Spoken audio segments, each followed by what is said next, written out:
Catastrophic floodwaters are rising this morning in Japan after days of heavy rain.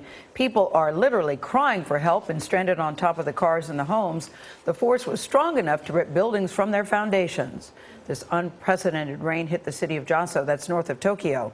Seth Doan is tracking the devastation from Beijing. Seth, good morning.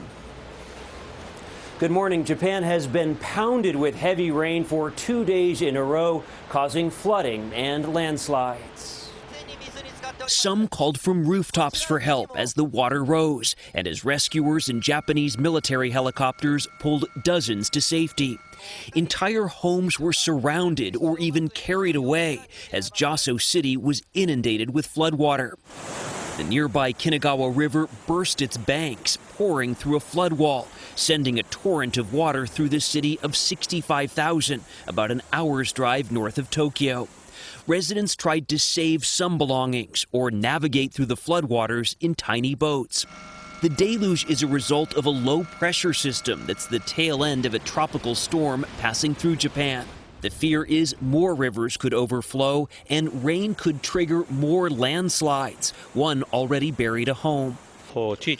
Japanese Prime Minister Shinzo Abe called the heavy rains unprecedented, adding the priority now is saving lives.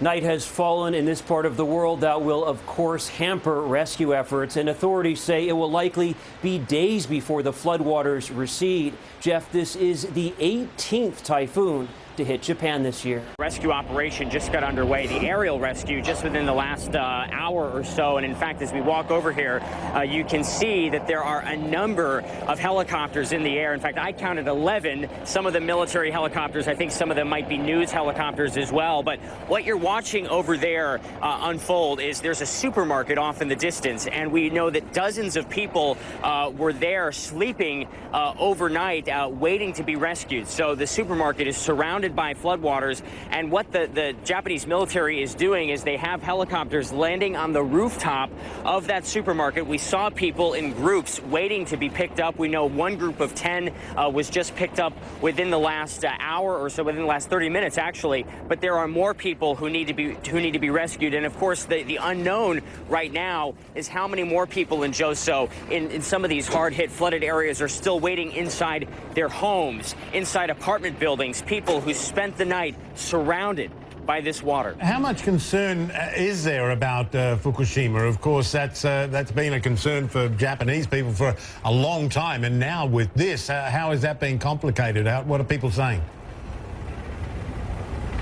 Well, the power provider, TEPCO, says that the situation where they had a water leak in excess of what has been kind of happening ever since the disaster in 2011, which was a slow leak situation, they say that that was only going on for 3 hours. There were reports of several hundred tons of contaminated water being leaked into the ocean. However, they've been testing the radiation levels in the area around the nuclear plant, and they say that the levels are normal and that the leak that overwhelmed their drainage systems has been contained. But when you look at the destructive force of water like this, and as you guys know, in a natural disaster, oftentimes the wind, even in an earthquake situation, the shaking is not what causes the majority of destruction and casualties, but it's the water. It has the ability to do so much damage, and at Fukushima in particular, a lot of the contaminated radioactive water is being stored above ground in these storage containers. And so this event, while it might have been what's considered a minor leak at Fukushima, it does underscore the ongoing threat there of what could happen if there was a disaster like another tsunami that would hit all of that contaminated water being stored outside.